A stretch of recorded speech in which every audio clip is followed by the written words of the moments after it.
Hi, my name is Gudrun from GE Designs, and welcome to our first Quickie Quilt Along.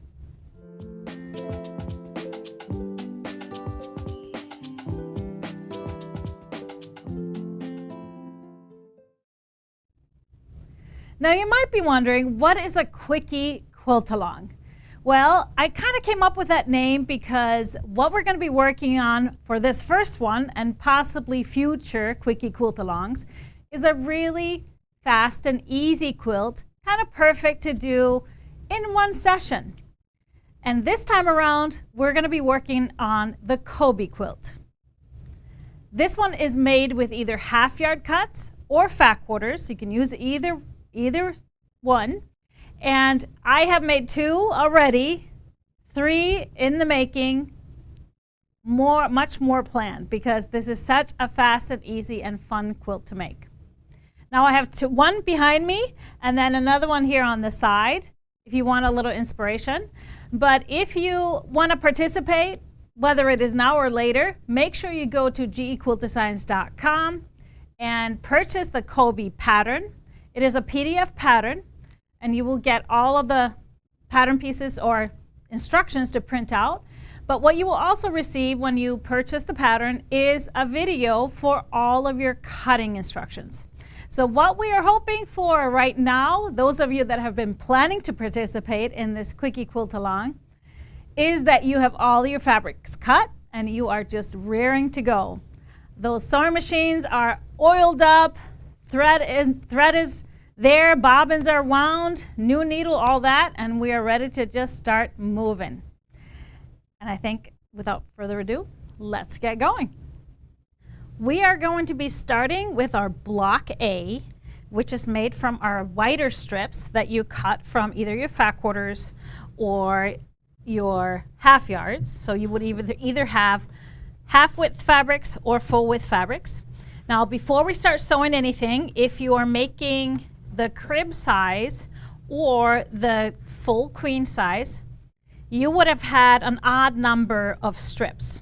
So what you want to do with if you are doing any of these sizes, either of these sizes, is you want to take 3 of your strips and just cut them on the fold, because with an odd number you're always going to have one left over. So for these we're going to make half width strip sets.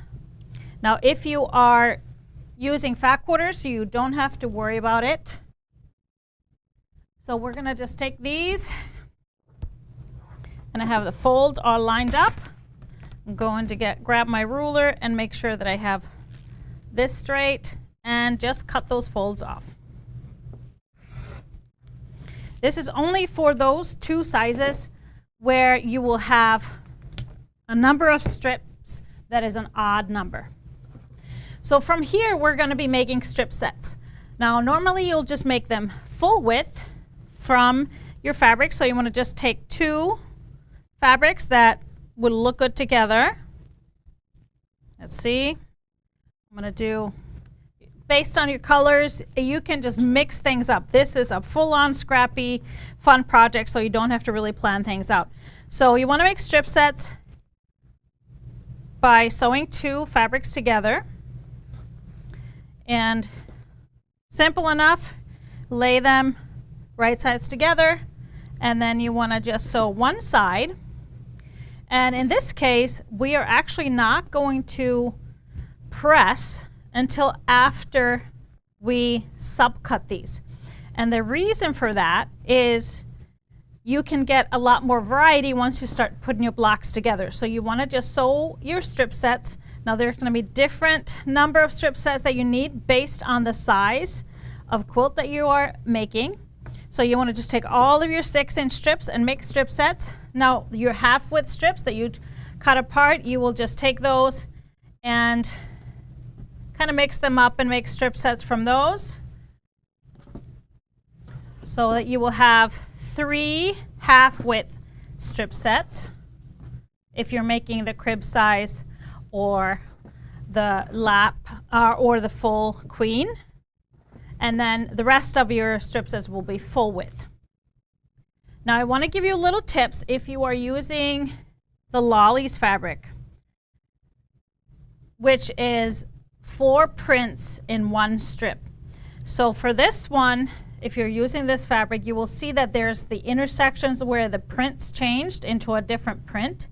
So normally when I'm sewing strip sets, I will just lay my strips together and sew without pinning. And if you're used to pinning, you can do that.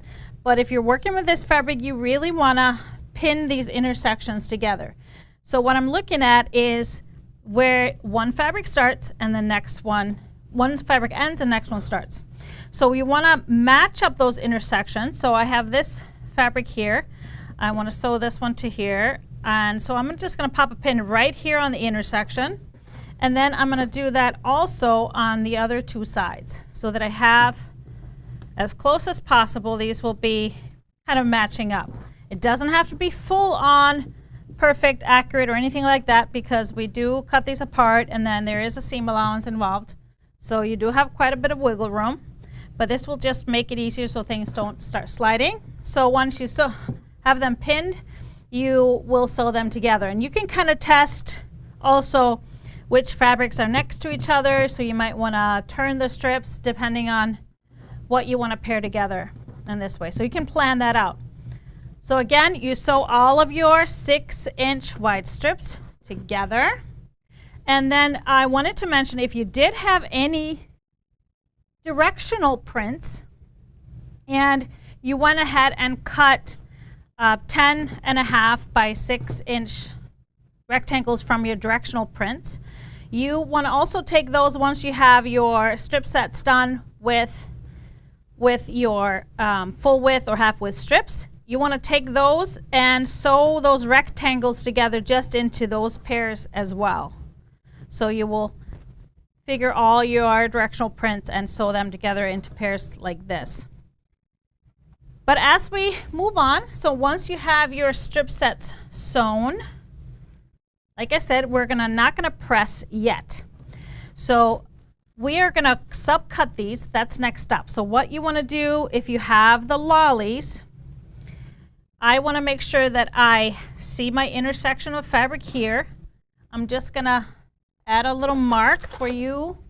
It's hard to see the back side here. So here's my intersection where the 2 prints meet. So when I fold these together, I like to keep my selvages on the left side. I'm just going to match these 2 intersections up so that we know that they are approximately here in the middle. So I'm going to put a little mark here as well. This is only if you're working with the lollies, the Silverstone lollies. So I have my strip folded in half, the seams are even, and my selvages here are going, I want to make sure that they're semi-even, but most important is this one here. So I'm going to lay this straight on my cutting mat. You can, if you want, have a couple of strips or stack a couple of strip sets up at the same time if you want to be sufficient and efficient with your cutting. But before we start cutting, I want to point out something in our pattern. There's a little box with a note here that you want to make sure to check out, and I'm going to talk about that. So we're going to be subcutting these into 10.5-inch increments. Now, if you pre-washed your fabric or have fabric that you think is a little bit narrower than 42 inches usable fabric, what I want you to do now is actually check your fabric. So what I do, I take my strip sets, I fold the selvages together, and then I check by measuring from the usable part, so from the edge of my selvage and to the end, how much strip I have.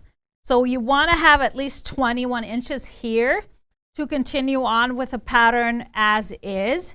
However, this little box, like I said, shows you how you can adjust. So if your fabric is shorter than 21 inches of usable when it's folded in half, or 42 full width, just do your subcuts in 10-inch increments instead of 10.5 according to the pattern. This way you will make sure that you can make all the blocks, you're not short anywhere. Your quilt will just be a tad bit shorter than what's listed, but I think it's such a little adjustment that you can absolutely do that. All right, so we are going to subcut this. If you're using the lollies, you should be able to do the original with 10.5. So what I have done here, I'm going to show you my ruler first. I've put a ruler sticker on the 0 and on the 10.5, and then on the edge of the ruler. So that's the 10.5-inch increments that we're going to be cutting. What you want to do with the lollies, the reason why I marked this intersection with a pen, you want to make sure that the 10.5-inch slit, or the center of it where the cut is lined up with that intersection. So I have my 10.5-inch slits right here, so I can make sure that's really lined up with that marking. And then as I line my ruler up, I actually use the stitch line, not the edge of the fabric. I find myself a horizontal line, and I line that up with the actual stitch line. That way I'm sure that things are going to be accurate and straight once I get these pressed. So now I have it aligned. The 10.5-inch slit is right on the mark if you're using lollies, and I'm ready to make my cuts with the 0, 10.5, and 21. Of course, if you don't have the Stripology XL Ruler, you could use the Stripology Square, just make 2 cuts, or you can do your subcuts with a regular ruler. So now that we have our pieces subcut, we are ready to press them. But before I do, I just want to show you, if you are not using the lollies, you can really, you don't have to worry about lining things up. So all I care about if I'm not using lollies is folding. I have my sewn 2 strips together, and I fold these so that the selvages, what I want trim off, is aligned. And then I just line that on my cutting mat. Again, you can do a couple. Here's another set. So you can either lay them opposite here. You could do a stack like this. Whatever works for you. I'm just going to lay them like this. So I'm still making sure that they're straight along the lines on my cutting mat. And then again, I use a horizontal line right on my stitch line. And you will see it's going to line up on both sides. If I have my fabric, you can adjust and kind of move things around until you are sure that they are straight. This is looking good to me.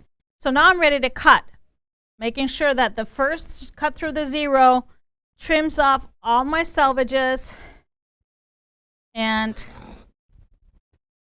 same, this I'm able to do 10.5 for this one. And so I can have multiple units cut at the same time. So now that you have all of your 6-inch strip units subcut into those pieces, it's time to press them. So I am going to just demonstrate that for you. I have my iron off because you never want to put an ironing mat with a cutting mat underneath. But this is just for demonstrational purposes only. So I have my iron, but it is cold. But it's just to demonstrate how I like to do this and why I like to do it in pieces like that, pressing after I subcut. So you have your pieces, and I like to mix things up. So we're going to be making 4 patches out of these, which will look like this. So I like to kind of open up my fabrics, mix them up. As you can see with the lollies, you're going to have all different prints because that's how that fabric is. But of course, our other one, my other one that I made from Prairie Song, you'll have 4 identical. And so, which is why I like to have them all subcut and then play with the colors so that you have all your strip units, all of them are subcut into these pieces, so you can really plan how you want things to turn out and be sewn together. So, for example, I'm going to move these out of the way. If I want these 2 to be together, touching, these fabrics touching, this looks good to me. What I would do, I would take this side and press it to the left. So I always start by setting my seam right across that sewn seam, and then I'm going to push my seam out with my fingers and just go straight across to press that out. And then the other side, I'm going to press towards this way. So we want to press them opposite directions, the two that are going to be together.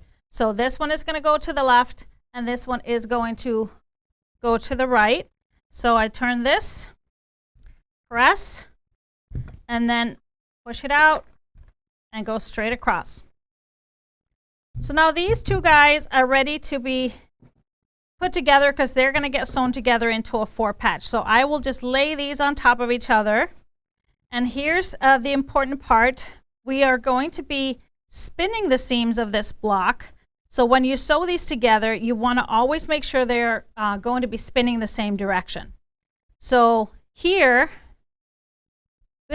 good way to remember is that as I'm going to sew this, put this under my sewing machine, I'm going to sew this side. You want that top seam to be turned away from you.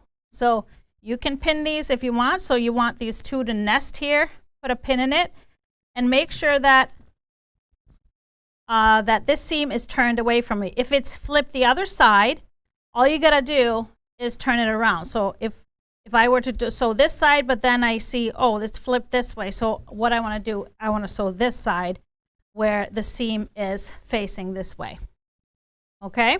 So now you have, once you have all of your pieces cut, all of your units pressed and paired up. So this is how, if you wanted to do things with directional fabrics, you have your two pieces sewn together because you just cut those as rectangles, but it applies the same way. You have your fabrics and you want to press them accordingly, and same thing, sew those together. But the great thing is then you can mix the two that have the directional fabrics with some of the other strip sets. So that moves us on to step 4, and that's, like I said, making all of the 4 patches. So pair all the rest of your blocks up, all your 2s, and pair them up to make 4 patches. So once you have those sewn together, I have one sewn here. So note here that this seam is flipped away from me as I stitch that line. So now we want to press these. And spinning seams or pressing in a circle is very simple, and this can be very helpful since our whole quilt is made with 4 patches. If we just make sure to spin them all the same way, you are going to be able to nest every single seam, and it makes it so easy to kind of match up all your seams. So how I do this is just sewn. You want to set the seam, again, just like I showed you before. And then I open this. I start always from the right side of the fabric. You want to, as much as you can, press from the right side of your fabric. So this seam is going this way, and this seam is going this way. So that means I want this seam to go this way, and this seam to go this way, so they're going in a circle. So I start with this side, and I press just slightly off from the center. So I'll press this side, and then I will turn this and press the other side this way, and then I will flip this over. So you notice I did not go in the center here. I will flip this over, so you'll see that this will open up like this. If your seam doesn't automatically split open like this and create this little 4 patch, you can just go in here, give it a little tug, open this seam up, and then I take my iron and just press that straight on here to flatten it out, flip it over, and then give your block a good press, and all of your seams are spinning in the same direction. So you want to continue on and finish all of your 4 patches from your wider strips. All right, now that you have all your 8 blocks done, time to take a breather. Go have a little sip, a little snack, loosen up your shoulders, and let's move on to the B blocks. So now that you have your 4 patches, your large ones done, the number of blocks that you need is going to be listed in your pattern because it's based on the size you're making, any of the 4 sizes. So we're going to just set these aside for now and move on to step number 5 in your pattern. So we're making block B from our narrower strips. So you want to pretty much follow the exact same process. We're just working with narrower strips.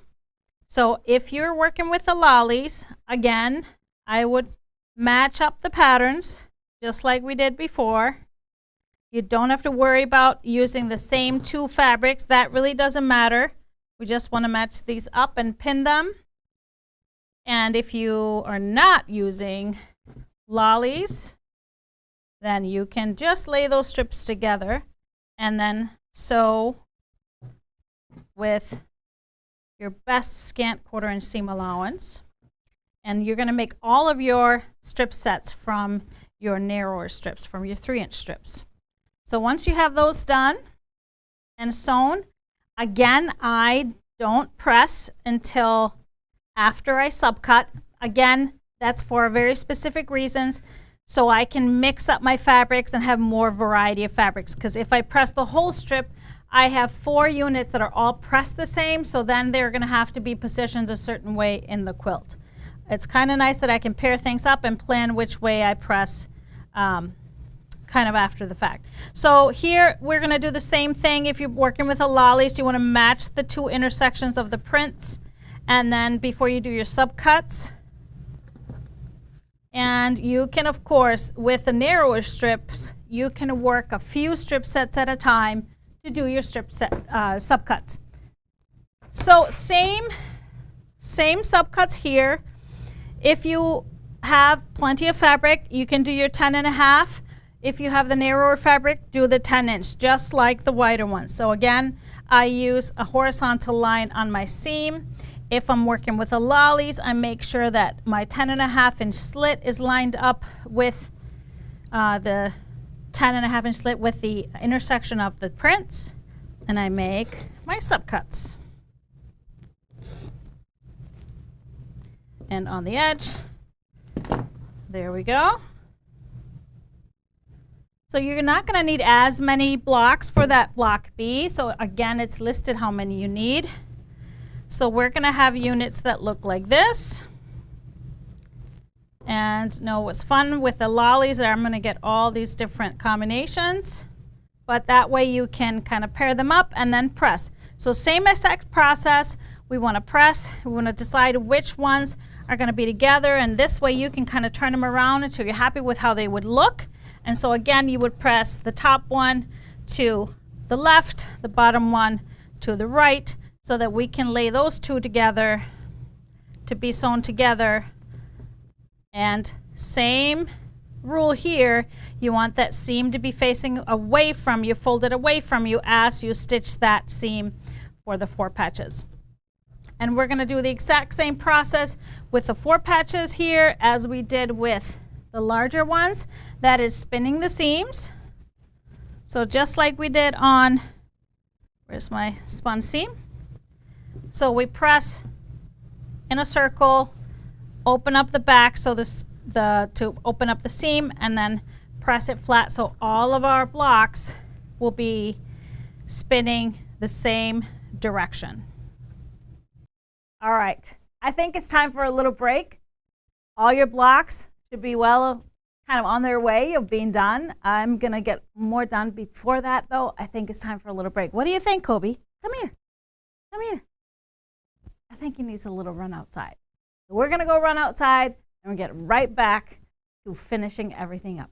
Since this is the Koby quilt, it's time for a little Koby time. Right, Koby? You ready? Come on.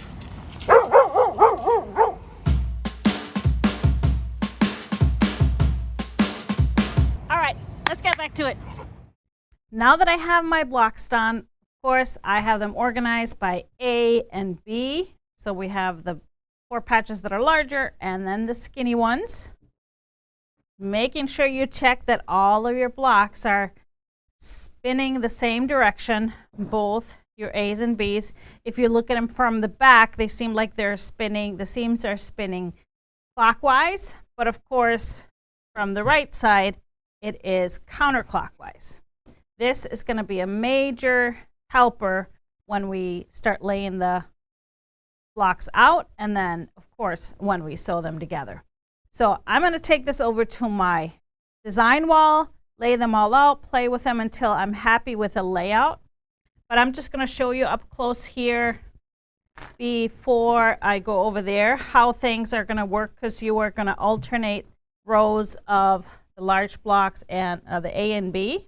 So when you start sewing these together, what you will notice is that no matter how we turn them, they're going to fit.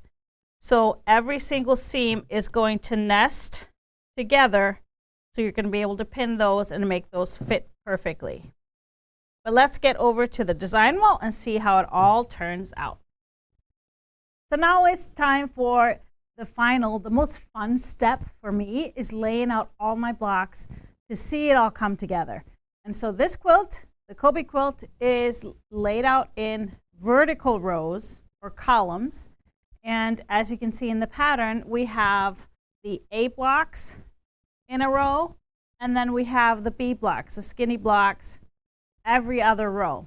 So which is why you needed more of the A blocks, because we have an A block on A block row on the ends on each side. So it kind of anchors it, and then we have the skinny rows in between. Now the beautiful thing about the way we pressed all these blocks, if you were consistent and pressed everything spinning the right direction or the same direction, you can take these blocks and turn them. If you feel like the color placement is not right for you, you can play with it, turn them, and everything will still match up because the seams are spinning. So every seam, when you put it together in the end, is still going to nest. You're going to be able to pin those so that they really hit each other. So again, you lay your blocks out. If you're doing lap size, you only have 3 rows of the skinny B blocks.